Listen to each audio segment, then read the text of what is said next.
She first captured hearts in The Lady Vanishes, but Margaret Lockwood was the woman who never vanished from our memories.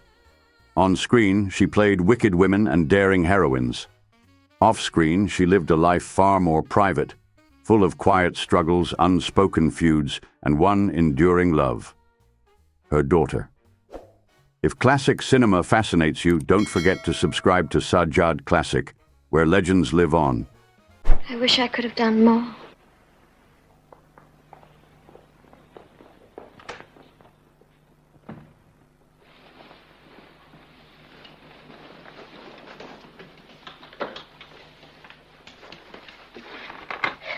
Complete rest. The old fool. If he only knew what it feels like to be free again. Margaret Mary Lockwood was born on the 15th of September 1916 in Karachi, then part of British India, where her father, Harry Lockwood, worked as a railway administrator for the North Western Railway. Her mother, Margaret Eveline Lockwood, née Bryden, was of Scottish and English descent. Margaret was the youngest of two children and had an older brother.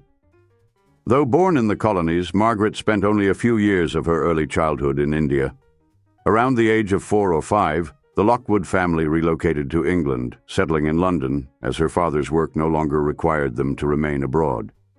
The family lived in the Sydenham area of South London, a more suburban, middle-class neighborhood that provided a peaceful environment for Margaret's upbringing.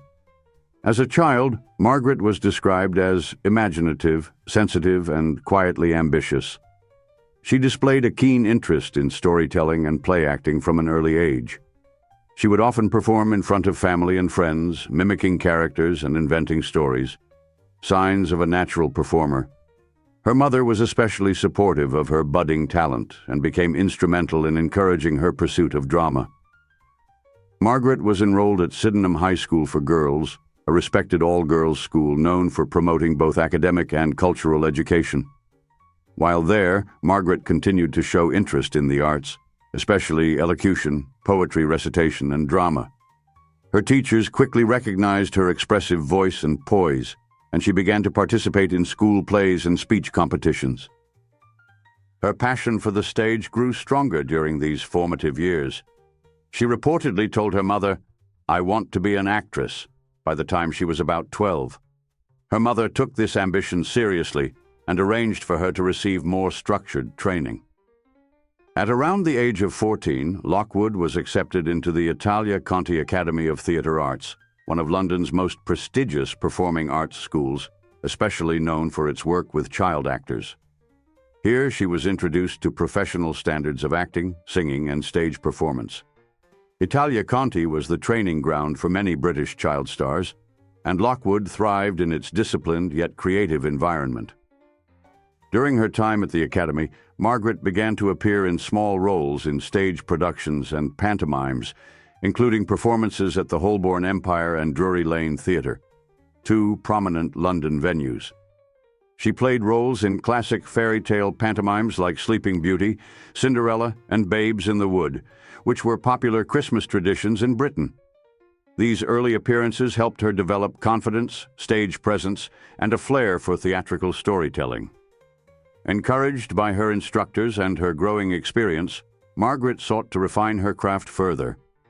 In her late teens, she auditioned for and was accepted into the Royal Academy of Dramatic Art, Rady, arguably the most prestigious drama school in Britain.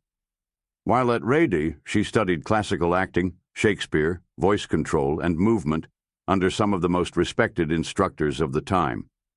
Her years at Rady were formative in developing the discipline and skill that would define her film career.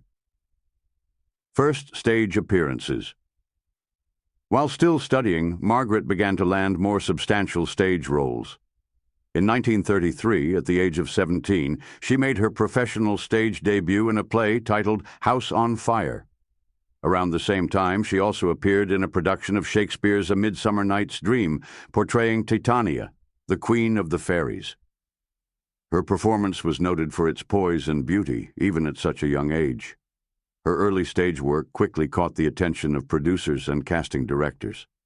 She was soon offered screen tests and minor film roles, which would eventually lead her into the world of British cinema, marking the beginning of her transformation from stage hopeful to silver screen star. Margaret Lockwood's screen journey began in 1934 with Lorna Doone. Though only 18, she caught attention playing Annie Ridd, not the lead, but a role that highlighted her grace, diction, and expressive presence. Even in this modest part, audiences noticed something special. That same year, she appeared in the short film The Perfect Flaw, a British quota quickie. Though the film is now lost, it gave Lockwood early experience with screen suspense, a genre she would later dominate. It also marked her transition from stage to screen, helping her refine the subtleties of camera acting.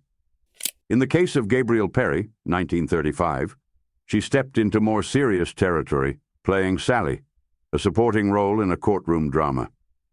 Again, not a major part, but her calm realism stood out in a cast of seasoned stage actors. She continued gaining momentum in supporting roles through the mid-1930s. In Midshipman Easy and The Amateur Gentleman, she honed her command of period drama. But it was Irish for Luck, 1936, that gave her the breakthrough, her first true leading role. As Ellen O'Hare, Lockwood showed charm, comedic timing, and emotional warmth. For the first time, critics began to see her not just as a rising actress, but a future star. Each of these early roles sharpened her instincts. With every frame, Margaret Lockwood was learning and preparing to vanish into greatness. Bank Holiday, 1938. I thought you might not like to be alone. No.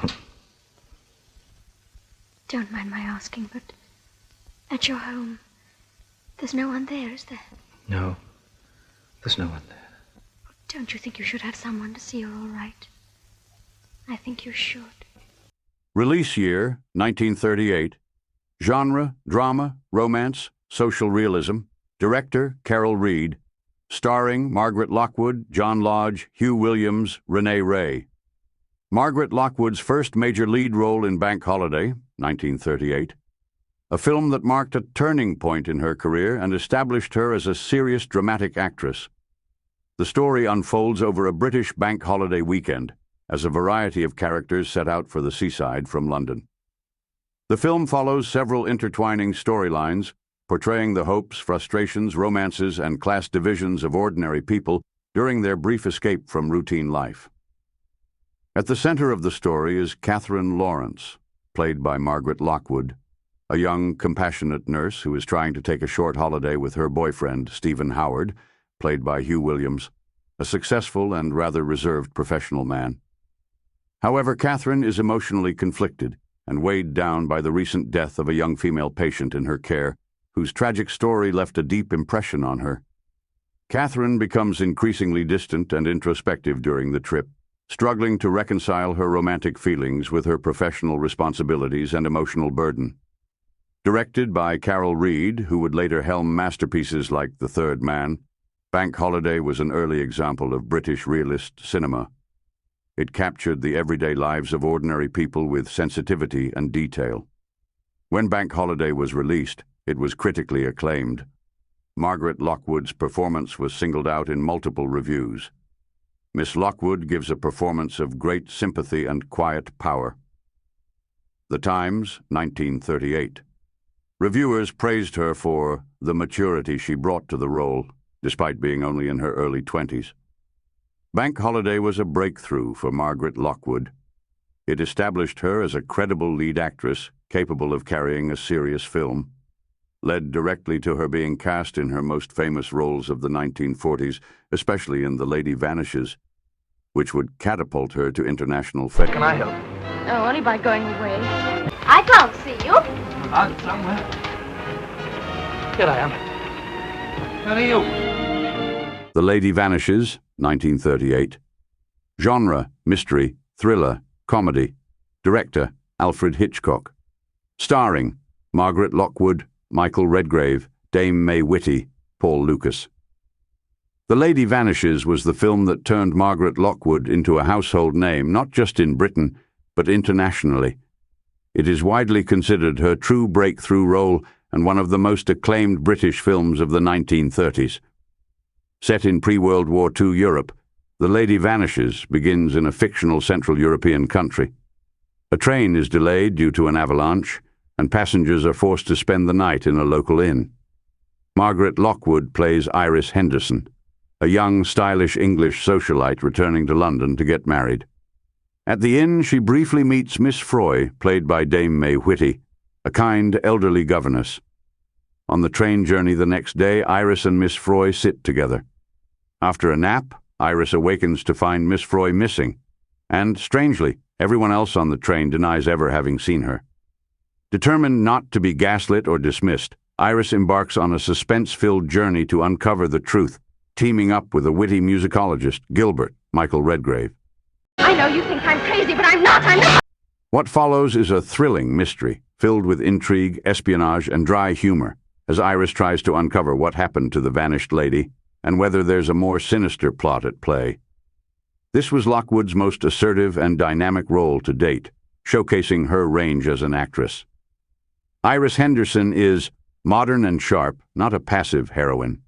Witty, resourceful, and brave, willing to risk her safety to find the truth. Relatable, as she moves from mild annoyance to growing fear and determination. A perfect match for the film's light comedy and gripping suspense. This was one of Alfred Hitchcock's last British films before moving to Hollywood, and it is considered one of his finest from that era. Hitchcock's direction included tight pacing, clever camera work, and subtle suspense. A masterful blend of mystery and dry British humour. Critics said, Margaret Lockwood brings flair, charm, and quiet strength to a role that could easily have been shallow. The Observer. Lockwood shines with elegance and conviction, creating a heroine of substance. The New York Times. Following The Lady Vanishes, Margaret Lockwood became one of the most sought-after actresses in British cinema. Yes, she accused me, and like an idiot, I took the blame. I hope that satisfies you, you rotten little cheats. Why, kid, you're crying. Seems strange to you, doesn't it? I don't suppose you've ever cried in your lives. You've got no heart, either of you. A Girl Must Live, 1939. A Girl Must Live is a light romantic comedy drama set in the glamorous world of London stage entertainment. The story follows three chorus girls living in a boarding house who dream of a better life and plot to catch the attention of a wealthy bachelor, the dashing Lord Partington, played by Hugh Sinclair. The girls, Leslie James, Margaret Lockwood, Yolande, Lily Palmer, and Cuddles, Renee Houston, are struggling showgirls living hand-to-mouth. When they learn that a rich nobleman is vacationing nearby, they conspire to visit the same seaside resort in hopes of charming him. Romantic rivalries, mistaken identities, and light-hearted deceptions ensue, all leading to humorous twists and ultimately true love. Lockwood plays Leslie James, the most sympathetic and grounded of the three women. She is portrayed as intelligent, sincere, and a little more reserved than her flamboyant roommates. While she initially joins the plot to win over Lord Partington, Leslie begins to genuinely fall in love, leading to emotional conflict when she must choose between manipulation and honesty. Lockwood's performance was charming and elegant, with a light comic touch, balanced humor with emotional sincerity, giving her character depth beyond the typical chorus girl archetype. Critics praised Lockwood's presence, with Kinematograph Weekly noting, Miss Lockwood lends heart and sincerity to a role that could easily have been shallow. Picturegoer wrote, Lockwood's quiet poise and expressive eyes lend her Leslie a grace that elevates the material. This was Lockwood's second film under the direction of Carol Reed, following the success of Bank Holiday, 1938. Joe always makes me laugh. He's a success, that's what he is. And to think I could have had him just by raising my little finger. Well, why didn't you? Why didn't I? Because I was a fool, that's why. A fool! A fool! The Stars Look Down, 1940. Genre, social drama, romance, political. Director, Carol Reed. Based on A.J. Cronin's 1935 novel of the same name. The Stars Look Down is a powerful social realist drama set in a coal mining town in northeast England. It is an adaptation of A.J. Cronin's best-selling novel that dealt with the harsh realities of working-class life, labor exploitation, and class conflict in Britain during the early 20th century. The film was released at the outbreak of World War II and resonated deeply with audiences dealing with national upheaval and economic uncertainty. It was critically acclaimed for its strong performances, moral weight, and realistic portrayal of social injustice. Margaret Lockwood as Jenny Sunley. In a significant departure from the glamour of her earlier roles, Margaret Lockwood played Jenny Sunley, the ambitious, dissatisfied wife of the film's protagonist, Davy Fenwick, Michael Redgrave, a miner's son who aspires to become a teacher and social reformer. Jenny's character. Jenny is restless, materialistic, and self-centered, a stark contrast to her idealistic husband. She represents the traps of vanity and personal ambition in a world defined by struggle and sacrifice. Over time, her emotional shallowness and selfish choices drive a wedge between her and Davy, culminating in betrayal and personal tragedy. Lockwood's portrayal was remarkably complex. She avoided making Jenny merely a villain. Instead, she brought nuanced vulnerability to the character, making her both frustrating and pitiable. At this point in her career, Lockwood had become known for her charm and beauty, often cast in romantic or suspense roles. But The Stars Look Down showed she could dig deeper emotionally and carry heavier dramatic material. Critics praised her performance for emotional realism. She gave depth to a morally flawed character, eliciting both judgment and sympathy. Understated strength. She played against the glamour expected of her, immersing herself in the bleakness of working-class life. This role cemented her reputation as a serious, dramatic actress, capable of delivering both subtlety and intensity. Miss Lockwood breaks from her earlier ingenue roles to give a haunting portrayal of a woman whose dreams become her prison. The Times, 1940. Directed by Carol Reed, who would go on to make The Third Man, 1949, The Stars Look Down is seen as one of the key British social realist films of the era. It helped redefine British cinema as not just entertainment, but also a platform for social commentary. The film is now considered a classic of pre-war British filmmaking and part of a larger trend of conscience cinema. It marked her first foray into more serious working-class narratives, helped expand her range beyond mystery, comedy, and romance. By the end of the 1930s, Margaret Lockwood had successfully navigated the treacherous waters of early stardom. She had made her mark in melodrama, thriller, and romantic comedy, proving that she was not a one-note actress. She was a versatile and intelligent actress, a leading lady who could hold her own against strong male co-stars, and someone who combined beauty with substance, something not always expected of women in the film industry at the time. She was now poised to become one of Britain's biggest stars of the 1940s, a position she would hold throughout the decade. The 1940s were the peak of Lockwood's career. She became one of the most popular actresses in Britain, especially known for her performances in Gainsborough melodramas, a genre of romantic and historical dramas produced by Gainsborough Pictures. I'm not a German. Germany is as much your country as it is ours now. We don't hate the Czechs. We only wish to protect them. As you're protecting the people of Poland?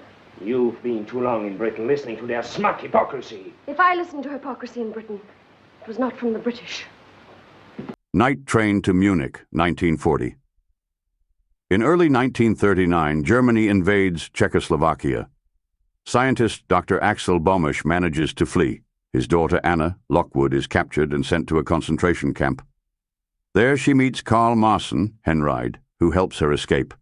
But he's secretly a Gestapo agent manipulating her to locate her father. Anna reaches Britain, reunites with her father through Gus Bennett, a British intelligence officer, Harrison. But Nazis recapture them, using a U-boat to return them to Germany. Harrison's character disguises himself as Major Ulrich Herzog, infiltrates German command, and leads a daring rescue. A thrilling escape unfolds via train and climaxing at an aerial tram that crosses into Switzerland just in time. Margaret Lockwood as Anna Bomash. Anna is the emotionally resilient daughter whose courage, hope, and naivete drive much of the narrative. Lockwood delivers a balanced performance of dignity, fear, and quiet strength, without resorting to melodrama.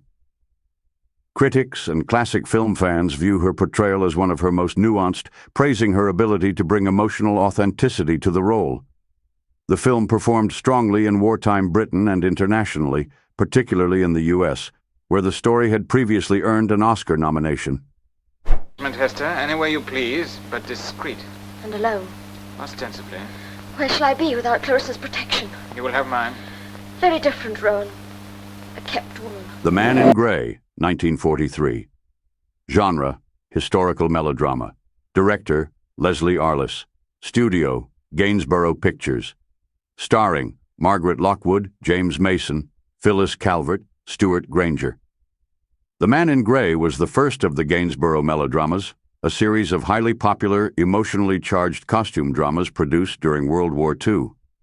It was a massive box office hit and one of the most important British films of the 1940s.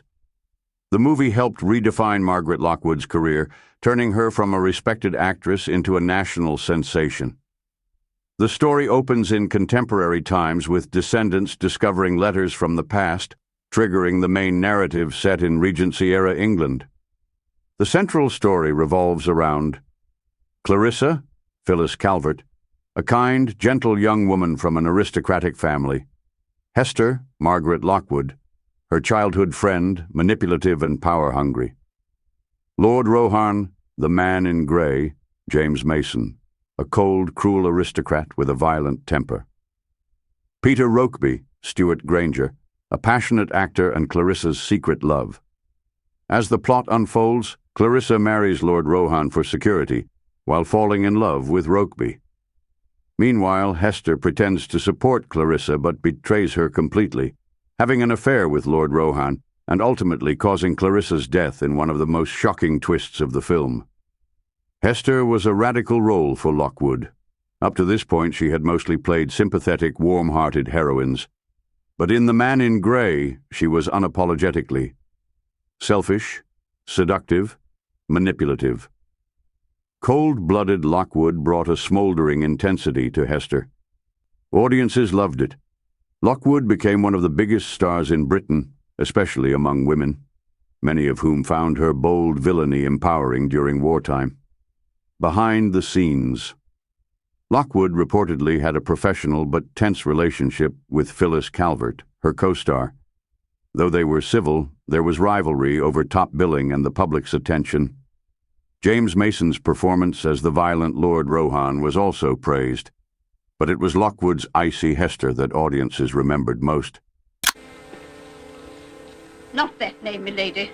I told you so before. Price was the name Captain Jackson used when he gave me details of your criminal career. What do you want? The poison you gave me was not enough. I must have a further supply. And this time there must be no doubt. The Wicked Lady, 1945. Set in 17th century England, The Wicked Lady follows Lady Barbara Skelton, played by Margaret Lockwood, a beautiful and aristocratic woman who is bored by her privileged but emotionally empty life. Jealous of her best friend, Caroline, Patricia Rock, who is engaged to wealthy nobleman Sir Ralph Skelton. Lady Barbara manipulates her way into marriage with Sir Ralph and becomes Lady Skelton. But wealth and status aren't enough. She soon begins living a double life. By day, a refined noblewoman. By night, a daring masked highwaywoman, robbing carriages on the countryside with the help of the dashing rogue Captain Jerry Jackson, James Mason. Barbara's greed, lust, and thrill-seeking drive the plot toward betrayal, murder, and tragedy. Margaret Lockwood's portrayal of Lady Barbara Skelton stands as her boldest and most iconic performance, a role that redefined the boundaries of female characters on screen. As the ultimate anti-heroine, Lady Barbara is unapologetically selfish, sensual, and manipulative, yet irresistibly captivating. She's intelligent, daring, and refuses to conform to the expectations of traditional femininity. Lockwood brings this morally ambiguous character to life with striking charisma. Lady Barbara drinks, seduces, rides with reckless confidence, and even kills without a flicker of remorse. It's a performance that's as fearless as it is unforgettable, cementing Lockwood's place as a star unafraid to embrace the dark and the dangerous. The film stirred controversy with its daring costumes, especially Margaret Lockwood's revealing 17th-century bodices, which outraged American censors under the Hays Code. Scenes had to be reshot and toned down, but the scandal only fueled curiosity, turning the film into a must-see event. In the UK, it was a cultural sensation. Audiences, especially women, flocked to see Lockwood's rebellious heroine, and critics hailed her as a force of nature in corset and steel. It became Britain's most popular film of 1946, drawing over 18 million viewers. Steady, hold it. Charlie, don't. What is it? What's the matter? I don't like having my photograph taken. You don't? Why ever not? I'm not photogenic. Bedelia, 1946. Set in the Edwardian era, Bedelia tells the story of a beautiful, elegant woman with a mysterious past and a possibly deadly secret. Margaret Lockwood stars in the title role as Bedelia Carrington, a seemingly devoted and gentle wife living a comfortable life in Monte Carlo with her wealthy new husband, Charlie Carrington, Ian Hunter. But soon, the cracks begin to show. A strange visitor arrives, claiming to be a detective. Hints about Bedelia's past begin to emerge, whispers of former husbands who died under suspicious circumstances. Her composed demeanor masks a potentially dangerous and manipulative nature. As the plot unravels, Bedelia is revealed to be a possible serial poisoner, preying on wealthy men through marriage. But is she guilty, or a misunderstood woman haunted by her past? The film becomes a psychological cat-and-mouse game, leading to a climax that hinges on identity, guilt, and justice. Margaret Lockwood as Bedelia. This was a career-defining role for Lockwood in a new way. Gone was the noble heroine or scheming aristocrat. Instead, she stepped into the shoes of a psychologically layered, morally ambiguous woman, a classic dark lady of film noir. Her portrayal of Bedelia showed chilling elegance, always poised and graceful, even when hiding secrets. Emotional repression. Her true feelings are buried deep, creating tension. Subtle menace. She never has to shout or rage. Her danger is quiet and calculated. Jassy, 1947. In Victorian England, Jassy tells the story of Jassy Woodruff, a strong-willed young woman gifted with second sight. Played by Margaret Lockwood, Jassy rises from poverty to power, facing betrayal, injustice, and forbidden love along the way. Taken in by the aristocratic Fane family, she forms a deep bond with the heir, Barney Fane, but is cast out after being falsely accused of witchcraft. Her journey is one of revenge, resilience, and ultimately redemption. Margaret Lockwood delivers a rich, emotionally charged performance, capturing Jassy's transformation from a spirited girl to a determined and morally complex woman. Her portrayal struck a perfect balance between vulnerability and strength, earning praise from both critics and audiences. Jassy was a box office success, ranking among the top 10 highest-grossing British films of 1947. As a matter of fact, I'm a widow. Oh, really? Poor Albert buried him 6 months ago. Oh, I'm sorry. What was the matter with him? He was dead. Cast a Dark Shadow, 1955. Edward Teddy Bear, a suave younger man, murders his older wife, Mona Washburn, expecting to inherit her wealth. When the inheritance falls through, he targets Frida Jeffries, Margaret Lockwood, a wealthy, independent widow, as his next victim. Teddy marries Frida, assuming he can repeat the crime. But Frida, far from the easy mark he expects, is clever, self-possessed, and emotionally strong, leading to a tense psychological confrontation. The film builds suspense through Teddy's schemes and Frida's growing suspicions, culminating in a dramatic showdown with a surprising twist. Margaret Lockwood as Frida Jeffries. Lockwood's role as Frida marks a major shift in her screen persona, from glamorous villainess to a tough, capable working-class woman. Frida is a former barmaid-turned-widow, grounded and assertive. She neither shrinks from danger nor submits to Teddy's manipulation. Lockwood delivers a performance of quiet authority, navigating fear, anger, and circumspection with restraint. Critics praised her stagey thriller. Margaret Lockwood's performance as the retired barmaid has considerable spirit. Film scholars and historians assert it was arguably her best film role ever, and she earned a BAFTA nomination for Best British Actress. This film was Margaret Lockwood's final theatrical screen performance, and arguably her most critically acclaimed non-melodramatic role. She nearly did not take the part. She was dubious about the character, but ultimately celebrated it. After this film, she did not appear in another feature for over 2 decades, aside from a TV version of the original play. Margaret Lockwood on stage, Spider's Web. After dominating the silver screen in the 1940s, Margaret Lockwood found new life on stage in the 1950s, most notably in Agatha Christie's Spider's Web. Premiering in 1954, Lockwood played the witty and imaginative Clarissa Hailsham Brown, a woman who dreams of murder mysteries, until one turns up in her drawing room. Her performance was a hit, full of charm, timing, and elegance, proving she could handle comedy just as well as drama. Critics and audiences loved it, and the play enjoyed a long West End run. Spider's Web reintroduced Lockwood to a new generation and revived her career in live theater.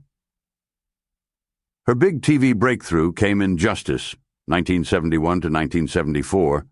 Her biggest television success came as Barrister Harriet Peterson in Justice. Over 3 seasons, Lockwood played a smart, independent lawyer navigating tough court cases and a complicated personal life. It was a bold, modern role, and viewers loved it. Lockwood won Best Actress awards and once again became a household name, this time as a strong, principled woman leading a primetime drama. Margaret Lockwood's personal life mirrored the intrigue of her film roles, graceful and composed on the surface, with quiet emotional undercurrents beneath. In 1937, at the height of her rising fame, she married civil engineer Rupert Leon. But the marriage didn't last long in practice. The two quietly separated during the early 40s, though they never officially divorced. Lockwood chose to live independently, rarely mentioning her husband and focusing instead on her career and her daughter. Her only child, Julia, was born in 1941 and grew up in the spotlight. Like her mother, she became an actress, appearing in films like Please Turn Over and on stage in Peter Pan, where the two even shared the spotlight together. They were incredibly close, and in later years, Margaret moved near Julia and her family. Julia eventually stepped away from acting to raise her own children, but remained proud of her mother's legacy. Lockwood was no stranger to standing her ground, especially with the British film industry. After her massive success in The Wicked Lady, she resisted being typecast in melodramas. She turned down roles she felt were repetitive, clashing with studio moguls like J. Arthur Rank. Her famous quote said it all. "I'm tired of playing wicked women and being chased by men in boots. I want real parts." This bold move meant fewer roles in the 1950s, but it also proved her integrity as an artist. There were whispers of tension with co-star James Mason, especially during The Man in Grey and The Wicked Lady. Mason reportedly found her a bit too reserved, but neither ever aired grievances publicly. Lockwood was always the consummate professional, private, yes, but deeply respected. And while Hollywood came calling, she turned it down, choosing Britain, her daughter, and her privacy over red carpets and fame. Some saw it as a missed opportunity, others saw it as her greatest act of defiance. In her later life, Margaret lived quietly in Kingston upon Thames, away from the spotlight she had once dominated. On July 15, 1990, she passed away from cirrhosis of the liver, aged 73. She left behind a legacy not only in film and theater, but in the hearts of fans who admired her strength, elegance, and fierce independence. Her legacy lives on, not just in the films she made, but in the rules she broke and the roles she refused to be boxed into. And that was the woman behind the legend, Margaret Lockwood, a star who shined on her own terms with grace, grit, and unforgettable screen presence. If you enjoyed this deep dive into her life, don't forget to like, share, and subscribe to Sajjad Classic for more timeless stories from Hollywood and British cinema's golden age. See you in the next one.